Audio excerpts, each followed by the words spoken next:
வணக்கம். இன்றைக்கி நம்ம என்ன ரெசிபி பார்க்க போகிறோன்னா, ஒரு வாழைப்பூ வடை தான் செய்கிறது எப்படின்னு நான் சொல்லித்தர போகிறேன்.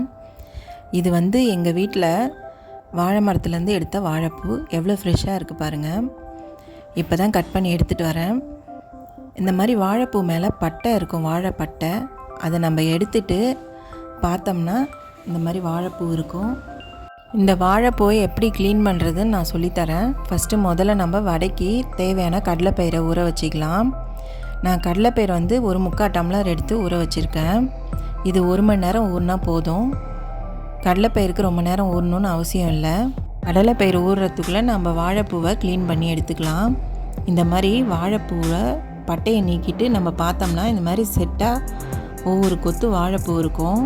அதை நம்ம எடுத்துட்டு அந்த நரம்பை ஃபஸ்ட்டு எடுத்துடணும். இந்த பாருங்கள், இந்த மாதிரி இருக்கும். இந்த கண்ணாடி மாதிரி இருக்கிற இதையும் இந்த குச்சி மாதிரி இருக்கிற ஒயிட் கலரு தண்டையும் எடுத்துடணும். இது ரெண்டுத்தை தான் நம்ம க்ளீன் பண்ணணும் வாழைப்பூவில். ஃபஸ்ட்டு நம்ம வாழைப்பூ க்ளீன் பண்ணுறதுக்கு முன்னாடி கையில் கொஞ்சம் எண்ணெய் தடவிக்கலாம். இல்லைன்னா பால் பிசு பிசுன்னு பிடிக்கும். வாழைப்பூவில் இருக்க பால் கையில் ஒட்டிக்கும். இப்போ பாருங்கள், இந்த மாதிரி இது ரெண்டுத்தையும் நம்ம எல்லா பூலையும் எடுத்துடணும். இது நம்ம ரெண்டுத்தையும் எடுத்துட்டோம்னாலே பூவை க்ளீன் பண்ணிட்டதான் அர்த்தம். இப்போ நம்ம இது மாதிரி எல்லா பூவையும் எடுத்து நம்ம அந்த வெள்ளை கலரில் இருக்கிற குச்சி மாதிரி இருக்கிற கொம்பையும் கண்ணாடி மாதிரி இருக்கிற அந்த லேயரையும் நம்ம பிச்சு எடுத்துருவோம். இது ரெண்டு தான் நம்ம க்ளீன் பண்ணுற வேலை. நம்ம இது எல்லாத்தையும் அந்த மாதிரி க்ளீன் பண்ணி எடுத்துப்போம். வாழைப்பூ எப்பயுமே ஃப்ரெஷ்ஷாக இருக்குதுன்னா இந்த மாதிரி நல்லா எப்படி பூ ஃப்ரெஷ்ஷாக இருக்குது பாருங்கள், இதை வச்சே கண்டுபிடிக்கலாம். நாள் ஆயிடுச்சுன்னா கண்டிப்பாக அது உள்ளெல்லாம் கருப்பாகிட்டு பூ கருப்பு கலரில் இருக்கும். அதனால் ஃப்ரெஷ்ஷாக இருக்குதா, பூ ரொம்ப நாள் ஆயிடுச்சான்னு நம்ம அதை வச்சே கண்டுபிடிச்சிடலாம். இந்த மாதிரி பூ நல்லா கலராக இருந்துச்சுன்னா தான் அது இப்போ பறித்த பூ ஃப்ரெஷ்ஷான பூவுன்னு அர்த்தம்.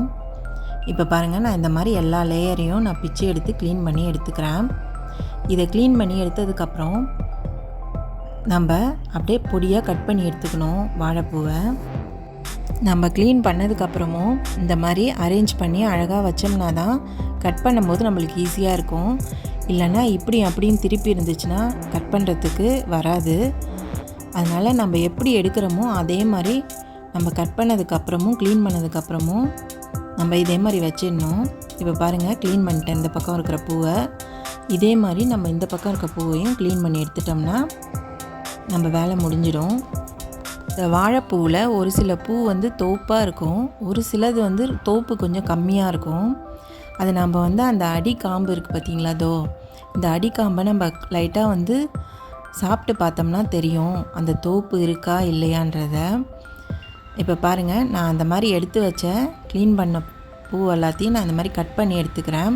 நம்ம இந்த வடை மாவில் போட்டு அப்படியே நம்ம பச்சையாக தான் மிக்ஸ் பண்ண போகிறோம். அதனால் நம்ம பொடியாகவே கட் பண்ணி எடுத்துக்கலாம். இந்த மாதிரி நல்லா பொடியாக கட் பண்ணிங்கன்னா வடையை நம்ம அரைச்சி எடுத்து அந்த மாவில் பிசையும் போது நல்லா இணைஞ்சி இருக்கும். இப்போ அடுத்தது நான் இதுக்கு தேவையான பொருட்கள் என்னென்னன்றதை சொல்கிறேன். நம்ம இந்த வடையில் போட்டு அரைக்கிறதுக்கு கடலைப்பயிரில் நான் 4 காஞ்ச மிளகாய் எடுத்து வச்சுக்கிறேன். 1 ஸ்பூன் சோம்பு, கொஞ்சோண்டு பெருங்காயம், மஞ்சள் தூள் கொஞ்சம் எடுத்துக்கிறேன். உப்பு தேவையான அளவுக்கு எடுத்துக்கலாம். இதுதான் தேவையானது. அப்புறம் வடையில் போட்டு நம்ம வாழைப்பூ கூட மிக்ஸ் பண்ணுறதுக்கு வெங்காயம் நல்லா, வாழைப்பூ எப்படி நம்ம பொடியாக கட் பண்ணி எடுத்தோமோ அதே அளவுக்கு பொடியாக வெங்காயத்தையும் கட் பண்ணி எடுத்துக்கணும்.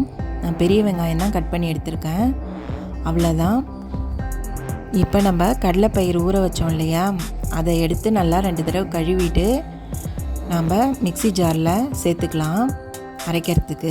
இந்த பாருங்கள், எப்படி நல்லா கடலைப்பயிர் ஊறி இருக்குது பாருங்கள். கடலைப்பயிர் ரொம்ப நேரம் ஊற தேவையில்லை, அதனால் 1 மணி நேரம் ஊறினாலே போதுமானது. இப்போ அந்த மிக்ஸி ஜாரில் நான் ஊற வச்ச கடலைப்பயிரை சேர்த்துக்கிட்டு அது கூட காஞ்ச மிளகா 4, அதுக்கப்புறம் சோம்பு 1 ஸ்பூன் அது சேர்க்கணும். அதுக்கப்புறம் பெருங்காயத்தூள் நான் சேர்த்துக்கிறேன். அதுக்கப்புறம் கொஞ்சமாக உப்பு போட்டுக்கிறேன், மஞ்சள் தூள் போட்டுக்கிறேன். இது எல்லாத்தையும் சேர்த்து நம்ம மிக்சியில் நல்லா ஒரு ஓட்டி நல்லா நொரன்னு எடுத்துடணும். மழைன்னு எடுக்கக்கூடாது. வடை மாவு கொஞ்சம் கொரகொரப்பாக இருந்தால் தான் நல்லாயிருக்கும். வடை நல்லா கிறிஸ்பியாக இருக்கும். அதனால் நம்ம அந்த பதத்துக்கு அரைச்சி எடுத்துக்கணும், தண்ணி ரொம்ப ஊற்றக்கூடாது. இப்போ நான் மிக்சியில் அரைச்சிட்டு உங்களுக்கு நான் அந்த பதத்தை காமிக்கிறேன். இங்கே பாருங்கள், இப்படி தான் இருக்கணும்.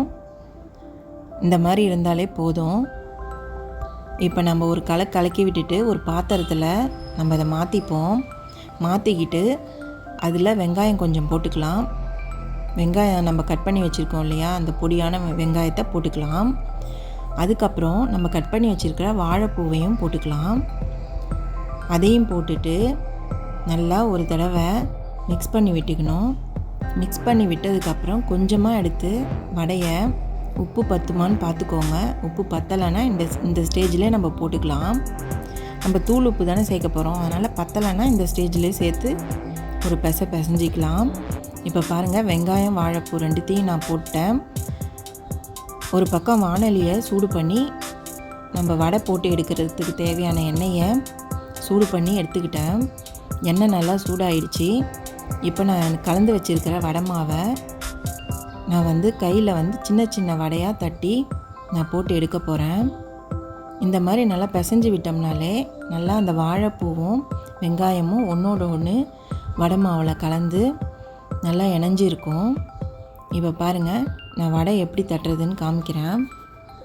முதல்ல கையில் கொஞ்சம் தண்ணி தொட்டுட்டு வடை மாவை கொஞ்சமாக எடுத்து இந்த மாதிரி உருண்டை மாதிரி செஞ்சிட்டு நம்ம ஒன்று வாழை இலையில் தட்டிக்கலாம், இல்லை கையிலே கூட தட்டி போட்டுக்கலாம். நான் வாழை இலையில் தட்ட மாட்டேன். இது கடலைப்பயிறு வடைன்றதால நம்ம கையில் தட்டினாலே வரும். இங்கே பாருங்கள், இந்த மாதிரி தட்டிட்டு நம்ம காய்கிற எண்ணெயில் நம்ம அப்படியே ஒன்றா போட்டோம்னா வாழைப்பூ வடை சூப்பராக வரும். நான் சின்ன சின்ன இதாக உருண்டையாக ஏன் போடுறேன்னா, அப்போ தான் உள்ளெல்லாம் நல்லா வெந்து அப்படியே முழுசுமே கிறிஸ்பியாக இருக்கும்.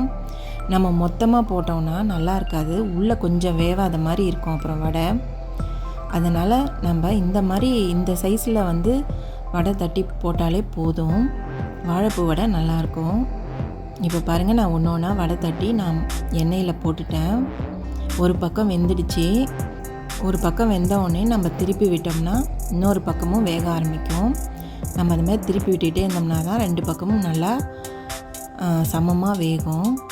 நான் இந்த வாணலில் ஒரு 8 வடை கிட்ட போட்டேன். இந்த வாழைப்பூ வடையில் ஒரு சிலர் பூண்டு, இஞ்சி அதெல்லாம் சேர்ப்பாங்க ஃப்ளேவருக்காக. நான் அதெல்லாம் சேர்க்கலை, ஏன்னா எனக்கு அது மசால் வடை மாதிரி அந்த ஃப்ளேவர் வேணாம். அதனால் நான் அதெல்லாம் சேர்க்காம வெறும் வாழைப்பூ, வெங்காயம், சோம்பு மட்டும்தான் போட்டு பண்ணியிருக்கேன். அந்த வாழைப்பூவோடைய ஃப்ளேவர் உங்களுக்கு இதில் அப்படியே எக்ஸாக்டாக கிடைக்கும். நீங்கள் இஞ்சி பூண்டெல்லாம் போட்டு தான் செய்யணுன்னா செய்யலாம், அதனால் ஒன்றும் தப்பு இல்லை, அதுவும் நல்லா தான் இருக்கும். இப்போ பாருங்கள், எல்லா பக்கமும் வெந்துடுச்சு. நான் திருப்பி விட்டுட்டேன்.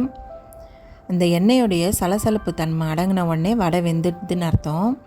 எப்பயுமே அந்த சலசலப்பு இருக்கிற வரைக்கும் வடையை வேக வைக்கணும், ரெண்டு பக்கமும் திருப்பி விட்டு. இப்போ பாருங்கள், வடை வெந்துடுச்சு. நான் ஒன்றா எடுத்துடுறேன். பொதுவாகவே வடைலாம் ஆறிடுச்சுன்னா சாப்பிட்றதுக்கு நல்லா இருக்காது. ஆனால் இந்த வாழைப்பூ வடை மட்டும் ஆறுனதுக்கப்புறம் கூட நல்லாயிருக்கும் டேஸ்ட்டாக சாப்பிட்றதுக்கு. இப்போ பாருங்கள், நான் ஒரு ஈடு வடையை எடுத்து வச்சுட்டேன். அதாவது ஒரு ஈடுனா ஒரு 8 வடை போட்டு எடுத்தேன் இல்லையா, அதை எல்லாத்தையும் நான் எடுத்து ஒரு டப்பாவில் ட்ரான்ஸ்ஃபர் பண்ணி வச்சுக்கிறேன். நம்ம வாழைப்பூ வடை ரெடி ஆகிடுச்சு. இது நம்ம வாழைப்பூ க்ளீன் பண்ணுற அந்த டைம் மட்டும்தானே தவிர மற்றபடி எல்லாமே கடகடன்னு ஒரு 10 நிமிஷத்தில் முடிச்சிடலாம். மழை டைமில் இந்த மாதிரி ஒரு வடை போட்டு அந்த மழையை பார்த்துக்கிட்டே சாப்பிட்டோம்னா அவ்வளோ சூப்பராக இருக்கும். ஈவினிங் ஸ்நாக்ஸாக சாப்பிட்லாம் இதை, இல்லைன்னா சைட் டிஷ்ஷாகவும் சாப்பிட்லாம். வாழைப்பூ வடை ரெடி. நீங்களும் ட்ரை பண்ணி பாருங்கள், கண்டிப்பாக உங்களுக்கும் பிடிக்கும். தேங்க்யூ.